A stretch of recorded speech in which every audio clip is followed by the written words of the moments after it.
7월 달 지나면 이 백신 2번 접종하면 마스크를 안 써도 된다고 합니다. 저는 한 번 맞았습니다. 오늘 루키 4장 마지막 본문입니다. 고민을 많이 했습니다.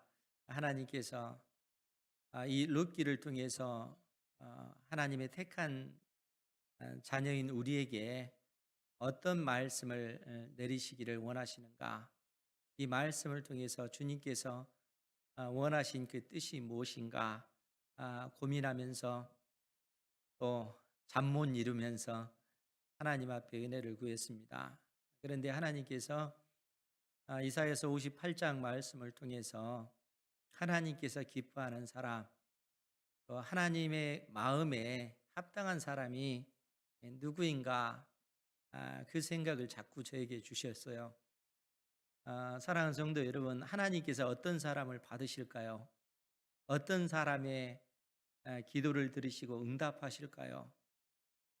이사야 58장은 금식에 관한 그 내용을 담고 있습니다. 하나님의 그 백성들이 하나님 앞에 나와서 금식하며 기도할 때 오히려 하나님께서는 그러한 이스라엘 백성들을 심각하게 책망을 하십니다. 왜냐하면 종교적인 그 외적인 그 모습은 있지만 실제적인 그들 속에 있는 그 진리, 그들의 삶이 그 속에 결여되어 있기 때문에 그런 것입니다. 그러면서 하나님께서 원하시는 사람, 하나님께서 그 기도를 들으시고 응답하는 그 사람은 다른 사람이 아니라 굶주린 사람을 보고 먹을 것을 갖다 주는 사람, 그리고 마음에 큰 상처를 받고 고통하며 하나님 앞에 섰을 때 하나님께서는 그러한 사람의 그 기도를 듣지 않으신다라는 얘기입니다. 그러니까 실제적으로 굶주리는 그 사람에게 먹을 것을 갖다 줘야 되지 않느냐. 또 영혼에 큰 상처를 받고 마음에 병이 들어서 고통하는 그 이웃의 아픔을 외면하지 말고 그들의 이웃이 되어 줘야 되지 않느냐. 그것이 하나님을 믿는 자녀의 그 모습이 아니냐. 하나님께서 그처럼 이스라엘 백성들을 책망하신다 하는 것이죠. 왜냐하면 하나님께서 우리를 향하여 그러한 마음을 갖고 계시기 때문에 그렇습니다. 하나님께서 우리를 불쌍히 여기시고 우리의 죄로 인하여 우리를 영원히 멸망 가운데 두지 아니하시고 범죄한 우리 인생을 그래도 긍휼히 여기시고 하나님께서 그 강한 팔로 우리를 붙잡으시고 하나님의 사람으로 만들어 가시는 하나님의 그 신실한 그 사랑, 그 사랑을 우리가 입었기 때문에 그 사랑을 마땅히 우리의 이웃을 향해서 그렇게 행해 나가야 된다는 거예요. 그 사랑이 어떤 사랑입니까? 헤세드의 사랑이잖아요. 루키에서 계속 말해주고 있는 그 헤세드의 사랑이라는 거예요. 하나님께서 우리를 그처럼 사랑하셨기 때문에 우리 역시 이웃을 그처럼 사랑해야 된다는 것입니다. 그것이 우리를 향하신 하나님의 그 선하신 뜻이다는 것입니다. 루키를 통해서 이 진리를 깨닫는 은혜가 있기를 주님의 이름으로 축원드립니다. 그러면은 우리가 루키를 또 간략하게 정리를 해본다면 루키는 어떤 말씀입니까? 실상 1장부터 4장까지의 그 내용은 이스라엘 그 가운데 한 가정, 한 엘리멜렉 가문의 그 가정의 그 이야기를 다루고 있습니다. 그런데 하나님께서는 이 한 가정의 문제만 다루시는 것이 아니라 그 가정을 통해서 이스라엘 나라가 안고 있는 근본적인 그 문제는 기쁨, 나의 기쁨이란 뜻이에요. 즉 하나님께 사랑받는 자라는 얘기입니다. 그러니까 이 엘리멜렉과 이 나오미의 그 관계는 하나님과 이스라엘의 그 관계를 상징적으로 묘사해 주고 있다는 거예요. 하나님과 택한 백성 이스라엘의 그 관계가 그러한 언약 관계로 그렇게 맺어졌기 때문에 그런 것입니다. 나는 너희의 하나님이 되고 너희는 내 백성이다. 사랑받는 내 백성이다. 하나님께서 이스라엘과 하나님의 하나님의 그 관계를 그렇게 정의하셨다는 겁니다. 그런데 문제는 뭡니까? 이 가나안 땅에 기근이 들었을 때, 흉년이 들었을 때 엘리멜렉이 그의 모든 가산을 정리하고 하나님께서 복으로 주신 그 땅, 하나님께서 친히 통치하시는 그 가나안 땅을 버리고 모압 땅으로 그리고 그 땅에서 10년 동안 머무는 동안 어떤 일이 벌어졌습니까? 엘리멜렉도 죽고 그의 두 아들도 다 죽고 만 것입니다. 결국 남는 것이 나오미와 두 며느리밖에 남지 않는 그야말로 절망적인 그러한 상황이 되어진 것입니다.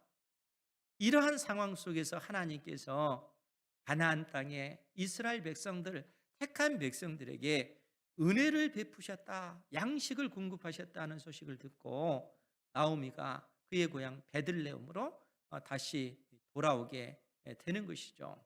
언약을 파기하고 하나님께서 친히 다스리시는 그 가나안 땅을 버리고 모압 땅으로 이주했기 때문에 그렇습니다.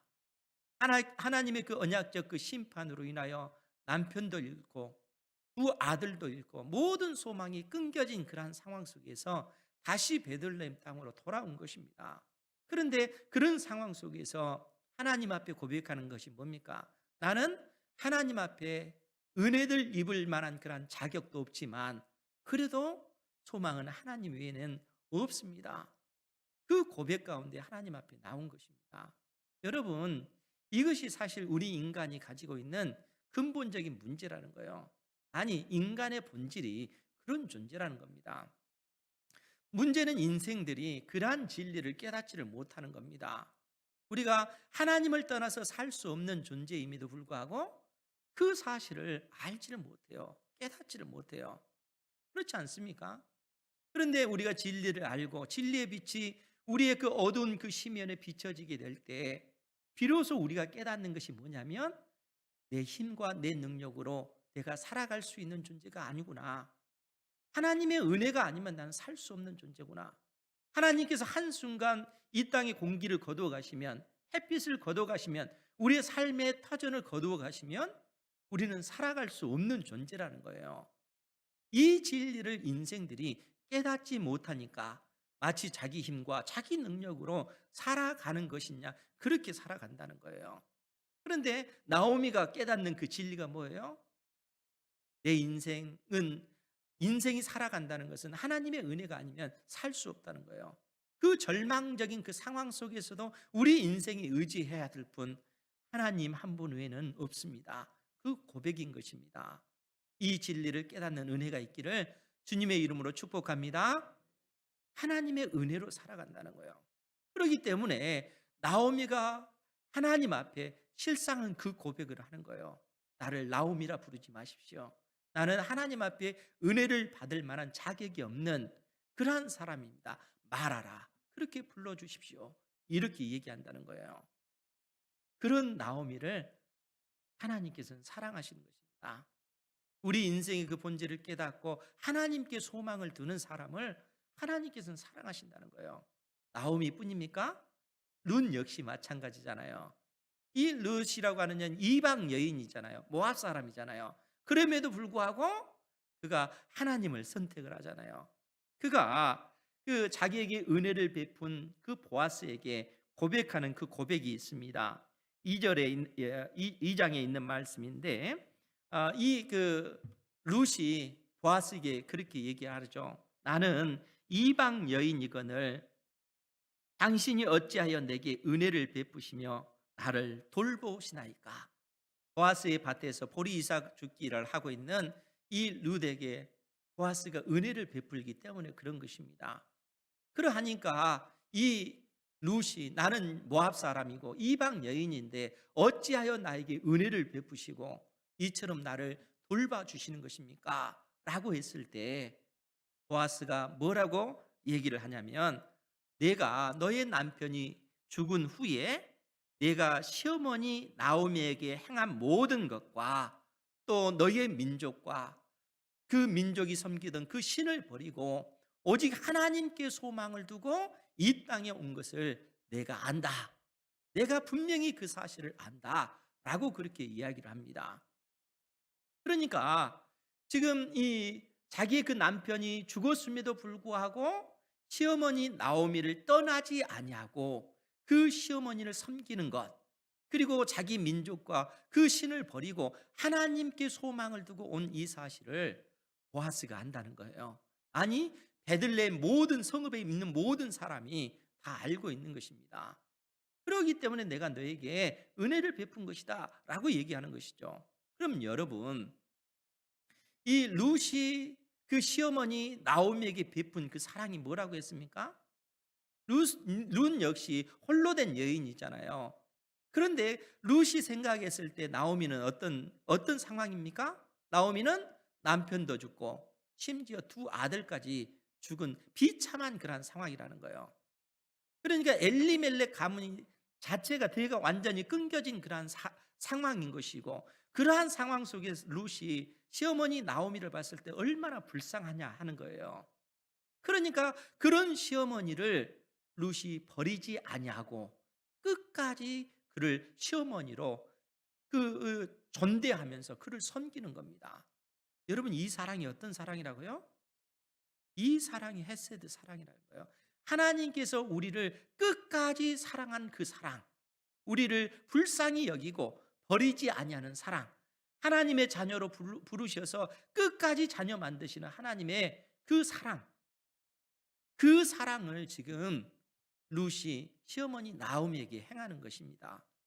그러니까 보아스가 그 사랑을 본 거예요. 이방 여인이지만 너는 하나님의 백성이다. 하나님의 말씀대로 네가 지금 살아가고 있지 않느냐. 하나님께서 우리에게 베푼 그 사랑을 너의 삶을 통하여 시어머니에게 베풀고 있지 않느냐. 하나님께서 그것을 기뻐 받으시지 않겠느냐. 라는 그러한 얘기입니다. 그런데 여러분, 놀라운 것은 룻이 가지고 있는 이 담대한 그 신앙입니다. 그 신앙을 우리가 룻기 3장 9절 10절에서 볼 수가 있는데, 이 보아스가 그 룻에게 그렇게 얘기를 합니다. 3장 9절 말씀에 보면 이르되 네가 누구냐 하니 대답하되 나는 당신의 여종 룻이오니 당신의 옷자락 당신의 날개를 펴 당신의 여종을 덮으소서. 그러니까 지금 룻이 오히려 보아스에게 청혼하고 있는 그 모습입니다. 그러니까 내가 누구냐라고 했을 때 이 룻이 하는 얘기가 나는 당신의 여종 룻입니다.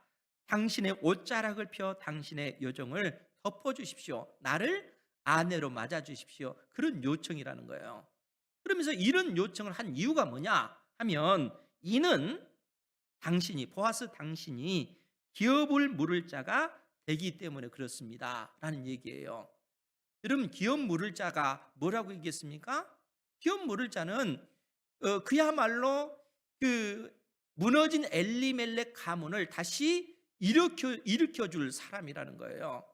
그러니까 이미 엘리멜렉 가문은 대가 끊긴 상태고 그의 어떤 대가 끊긴 그러한 상황 속에서 이 룻이 자기를 아내로 삼아서 아들을 낳아 달라는 겁니다. 그리고 아들을 낳으면 그 아들이 엘리멜렉 가문의 대를 잇게 될 거라는 거예요. 뿐만 아니라 당신이 엘리멜렉의 모든 소유를 다 사서 당신 돈을 지불해서 사서 그 땅을 엘리멜렉의 가문의 것이 되도록 그렇게 해 주십시오 라는 얘기입니다. 룻이 보아스에게 그 요청을 하는 거예요.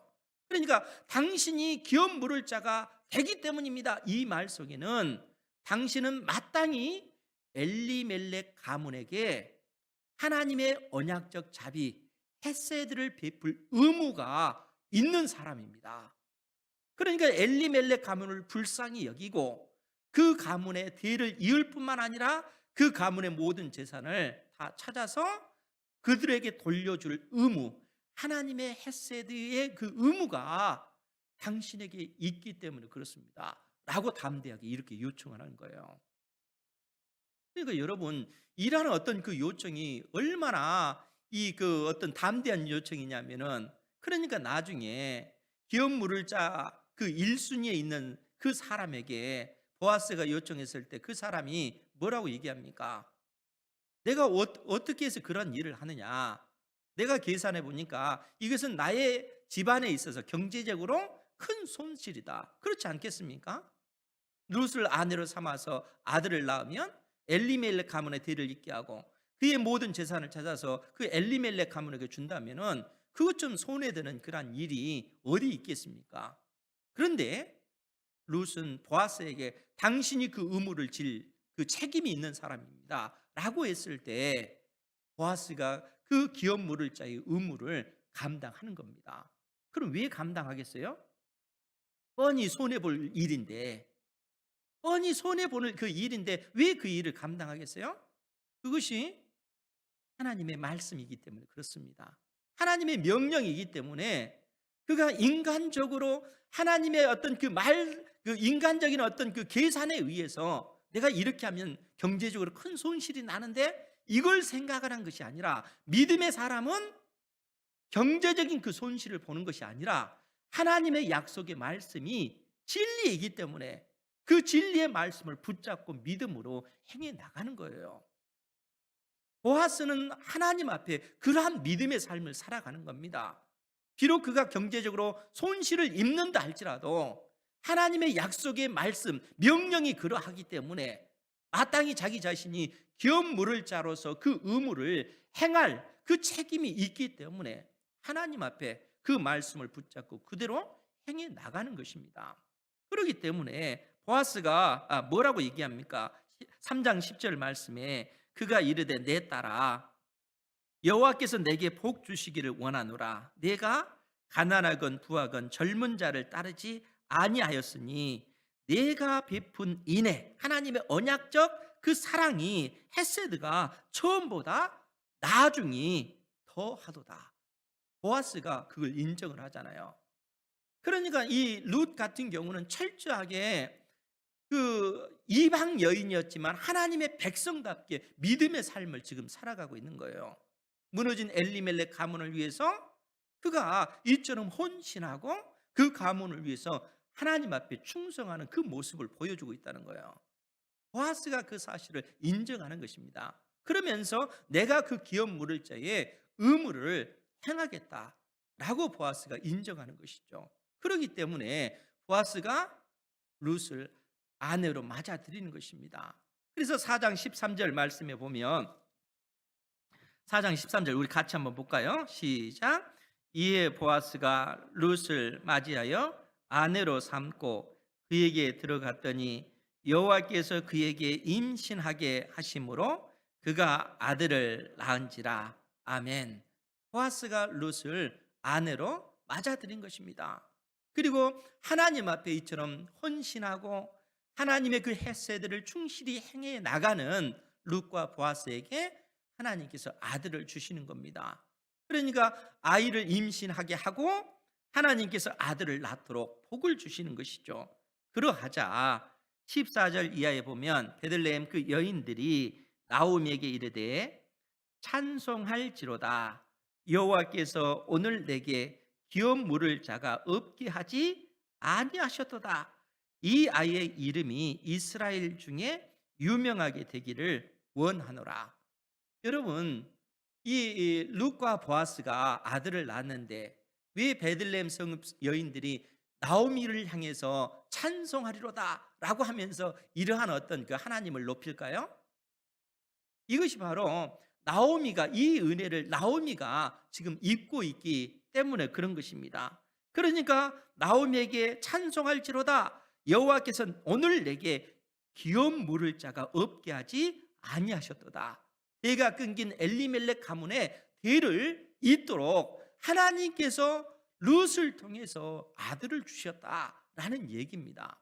엘리멜렉 가문의 대가 이어지게 되었다라는 얘기입니다. 그러면서 이 여인들이 축복하기를 이 아이의 이름이 이스라엘 중에 유명하게 되기를 원하노라. 이스라엘 중에 유명하게 되기를 원하노라. 이 베들레헴 여인들이 이처럼 축복했던 그 축복이 나중에 그대로 이루어지지 않습니까? 왜냐하면 그 후손을 통해서 다윗이 태어나고 또 다윗을 통해서 이 땅에 우리 주 예수 그리스도 하나님의 아들 우리 주 예수 그리스도께서 이 땅에 오시기 때문에 그런 것입니다. 그러니까 베들레헴 성읍의 그 여인들이 나오미를 향해서 축복했던 그 모든 축복이 그처럼 이루어지고 있는 것입니다. 그러면서 그 여인들이 이처럼 말한 그 이유에 관해서 15절이 그렇게 얘기를 합니다. 이는 내 생명의 회복자이며 내 노년의 봉양자라. 이제 태어난 이 아들이, 태어난 이 어린 그 생명이 나오미에게 있어서는 생명의 회복자, 생명의 회복자라는 그 얘기는 생명을 되돌아오게 하는 자라는 그런 의미예요. 그러니까 대가 끊긴 엘리멜렉 가문의 대가 이어지도록 만드는 그러한 그 아이다라는 그런 의미입니다. 또한 내 노년의 봉양자라. 즉 나오미의 그 노년의 그 삶을 책임져 줄, 보호해 줄 보호자다, 그 얘기입니다. 그 아이를 바로 룻이 낳은 거예요. 그러면서 그 여인들이 뭐라고 얘기합니까? 곧 너를 사랑하며 7 아들보다 귀한 내 며느리가 낳은 아들이다, 이렇게 얘기하는 거예요. 여러분 생각해 보십시오. 지금 그 베들레헴 그 성읍에 있는 수많은 여인들이 룻이 어떤 여인이냐? 이 룻은 나오미를 사랑하며 7 아들, 이 아들이 얼마나 이때 당시 귀한 때입니까? 7 아들이라고 하는 것은 완벽한 의미에서 아들이라는 거예요. 완벽한 아들, 7 아들, 완벽한 그 아들. 그런데 너를 사랑하는 이 룻은 너에게 있어서는 어떤 존재냐? 나오미를 사랑하며 7 아들보다 귀한 내 며느리가 낳은 아들이다 라고 그렇게 얘기를 합니다. 그렇기 때문에 나오미가 아기를 받아 품에 품고 그의 양육자가 되니, 친히 나오미가 이 아이를 키우는 양육자가 됐다는 거예요. 그 말은 엘리멜렉 가문의 대를 이은 자식이기 때문에 그렇습니다. 그러니까 나오미가 그 양육자가 되었다는 거예요. 뿐만 아니라 그의 이웃 여인들이 그에게 이름을 지어주되 나오미에게 아들이 태어났다 하여 그의 이름을 오벳이란 말은 섬기는 자라는 얘기예요. 그러니까 이 룻이 낳은 이 아들의 이름은 섬기는 자, 오벳이라는 거예요. 즉 나오미와 그의 가문을 섬기는 자로 하나님께서 이 땅에 복을 주셨기 때문에 그렇다는 거예요. 그래서 오벳이라 하였는데 그는 다윗의 아버지인 이새의 아버지였더라. 그러니까 이 보아스와 룻 사이에 이 오벳이 태어났고, 오벳이 이새를 낳고, 이새는 다윗 왕을 낳았다라고 이렇게 룻기가 기록을 하고 있습니다. 그러니까 보아스와 이 룻을 통해서 하나님께서 이처럼 그 오벳이 태어나게 하시고, 이 오벳을 통해서 이 땅에 다윗이, 이 땅에 우리 주 예수 그리스도께서 오시도록 그렇게 은혜를 주셨다는 것입니다. 그러면서 사랑하는 성도 여러분, 우리가 이제 이러한 어떤 그 말씀을 보면서 실상 어떤 그 나오미의 그 삶, 사실 모든 어떤 그 소망과 모든 어떤 희망이 끊겨진 그의 인생 가운데 그의 뭐 절망밖에 없는 그런 상황인데, 실상 그러한 어떤 그 나오미에게 룻과 보아스의 그 어떤 그 언약적 그 사랑을 통해서 결국 복을 누리는 것이 이 나오미라는 거예요. 그러니까 룻과 보아스를 통해서 하나님께서 나오미에게 이러한 어떤 놀라운 은혜를 베푸셨다 하는 것이 룻기를 통해서 우리에게 보여주고 있다는 거예요. 가르쳐주고 있다는 겁니다. 그런데 우리가 서두에 그 이사야서 58장 말씀을 봤는데, 이사야서 58장 거기에 보면 10절 말씀에 보면, 우리 한번 찾아볼까요? 이왕이면 이사야서 58장 10절 11절 말씀에 보면 뭐라고 기록이 되어 있냐면, 줄인 자에게, 즉 하나님께서 택한 백성 이스라엘에게 너희들의 그 모든 죄악된 그 삶을 버리라. 그러면 내가 너희들을 기뻐 받으겠다라고 얘기하시면서 죄악된 그 길에서 돌이켜서 줄인 자에게 내 심정이 동하며 괴로워하는 자의 심정을 만족하게 하면 내 빛이 흑암 중에서 떠올라 내 어둠이 낮과 같이 될 것이다. 이렇게 말씀하고 있습니다. 지금 이 말씀이 무슨 얘기겠어요? 하나님께서 누구를 기뻐하는가? 누구를 받으시는가? 하면은 기도 많이 하는 사람, 금식하며 하나님 앞에 부르짖는 사람, 그 사람을 받으신 것이 아니라 그의 외적인 그러한 삶과 내적인 삶이 일치되는 사람. 그러니까 종교적인 그 모양만 하고 내가 금식한다. 이스라엘 지금 종교 지도자들이 그런 모습을 가지고 하나님 앞에 내가 금식하면서 기도하고 있어. 이렇게 기도한다는 거예요. 사람들 앞에 금식하는 모습을 자랑하는 겁니다. 그러면서 기도합니다. 하나님께서 그런 이스라엘 보면서 내가 그 기도를 기뻐 받으시겠느냐? 기뻐 받고 내가 응답하겠느냐? 나는 너희들의 그 기도를 가증하게 여긴다. 하나님께서 그렇게 말씀하신다는 거예요.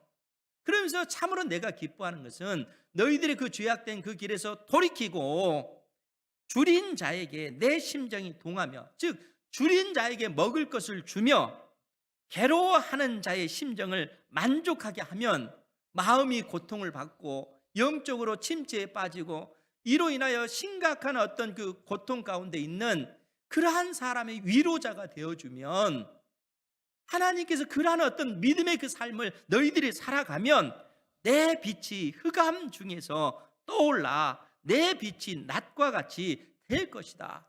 하나님께서 이렇게 말씀하고 계시다는 거예요. 여러분, 무슨 말씀입니까?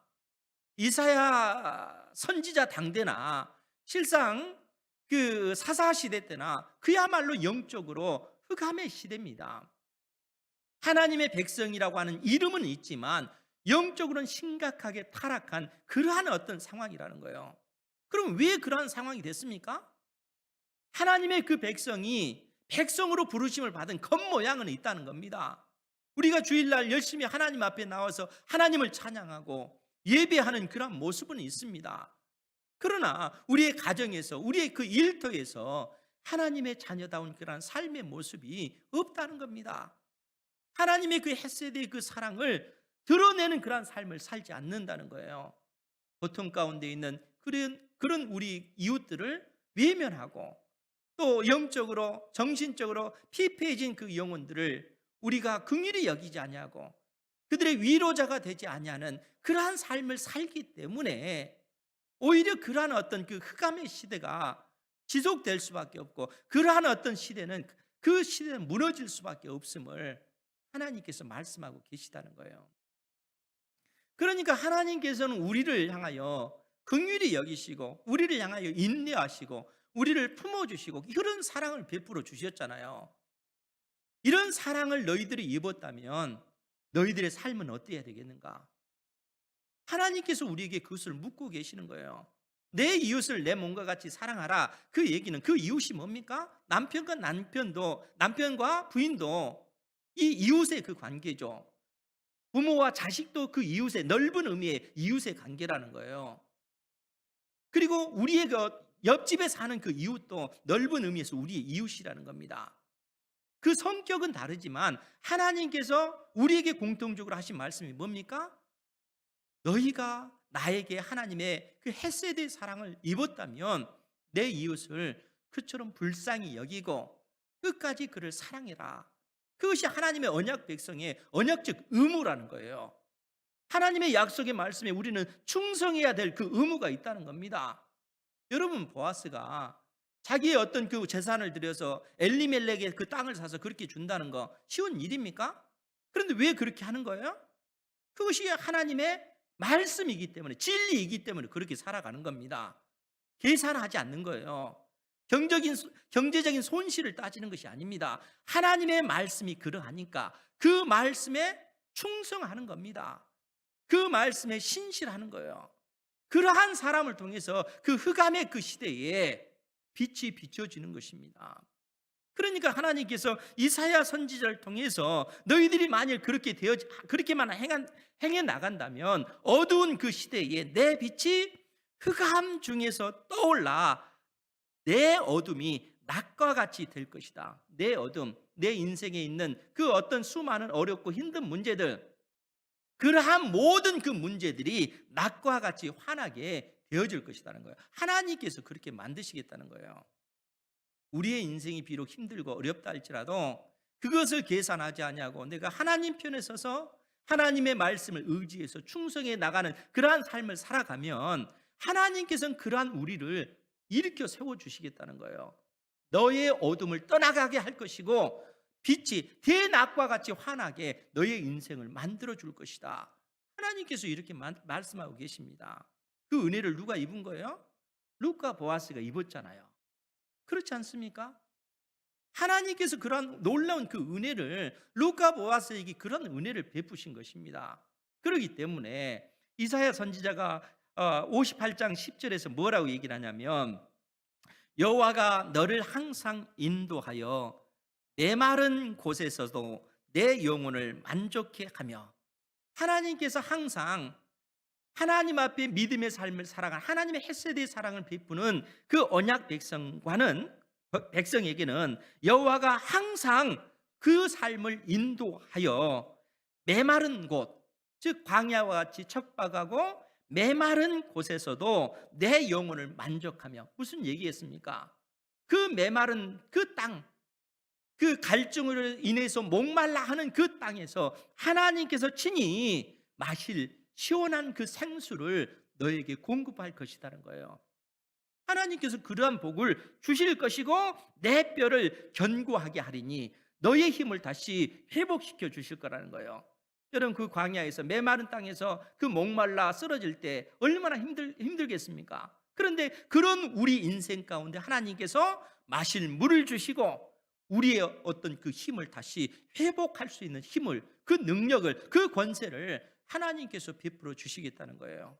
누구에게요? 하나님의 약속의 말씀이 진리인 것을 믿고 순종해 가는 사람을 하나님께서 그처럼 만들어 가시겠다는 겁니다. 이런 은혜를 누리시기 바랍니다. 그러면서 또 뭐라고 얘기합니까? 너는 물된 동산 같겠고 물이 끊어지지 아니하는 샘 같을 것이라.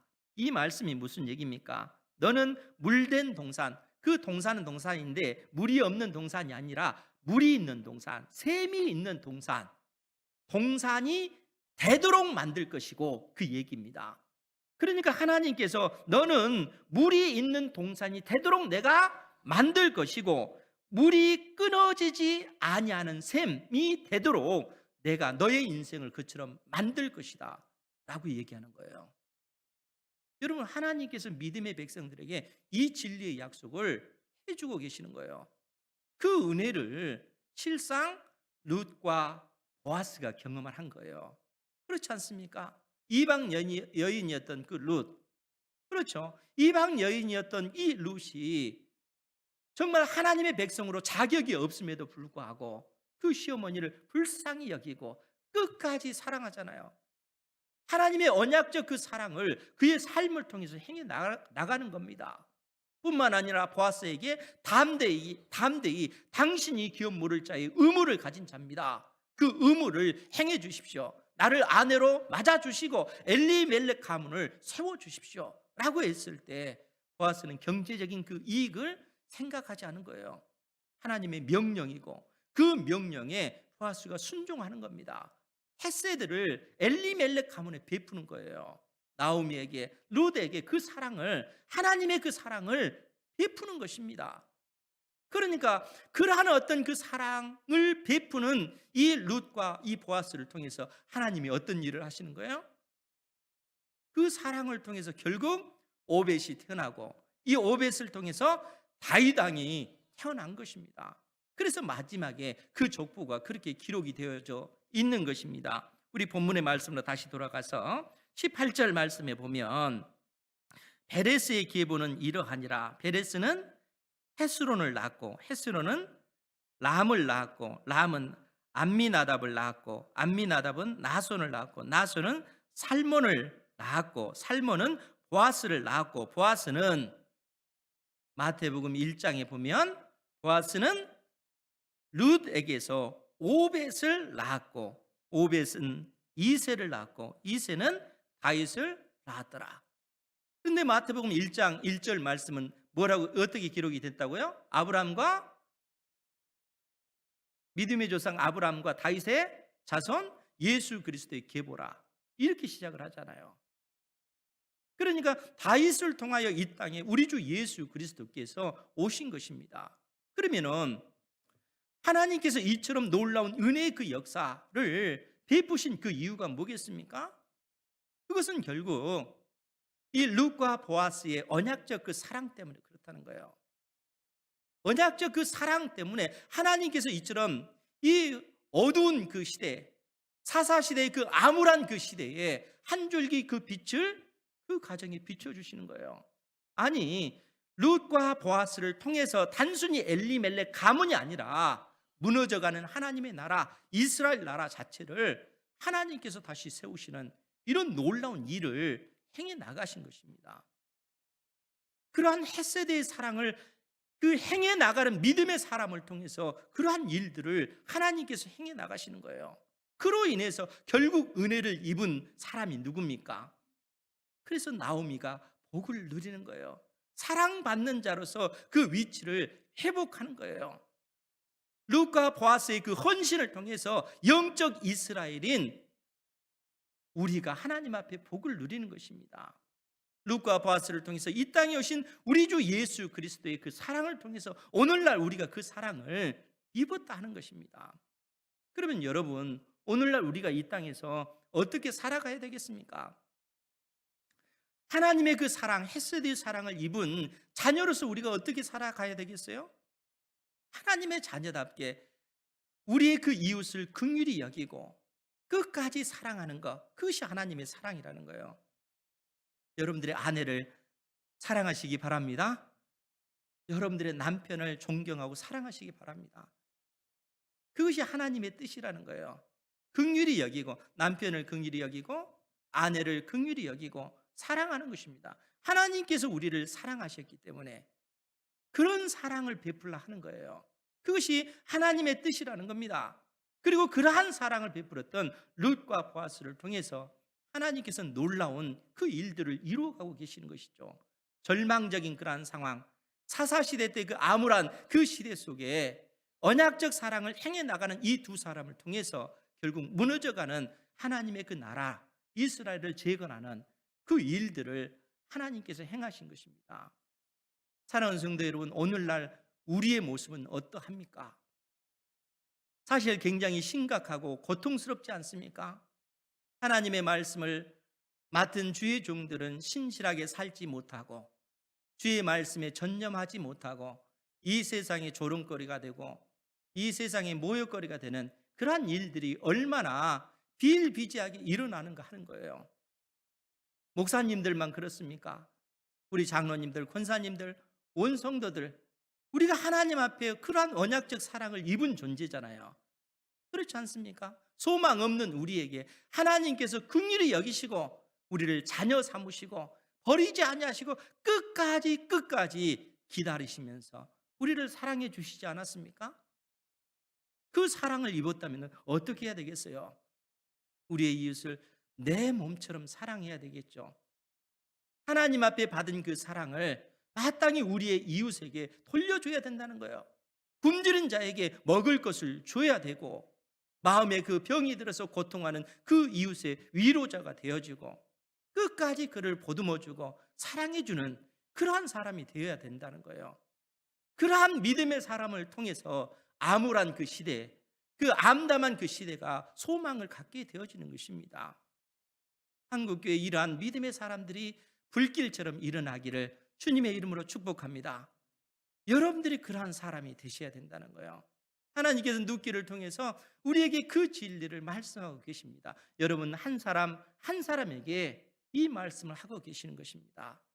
주께서 여러분들의 심령 가운데 하시는 말씀, 여러분들 마음판에 깊이 새기시고 믿음의 삶을 살아가는 은혜가 있기를 주님의 이름으로 축복합니다. 기도하겠습니다.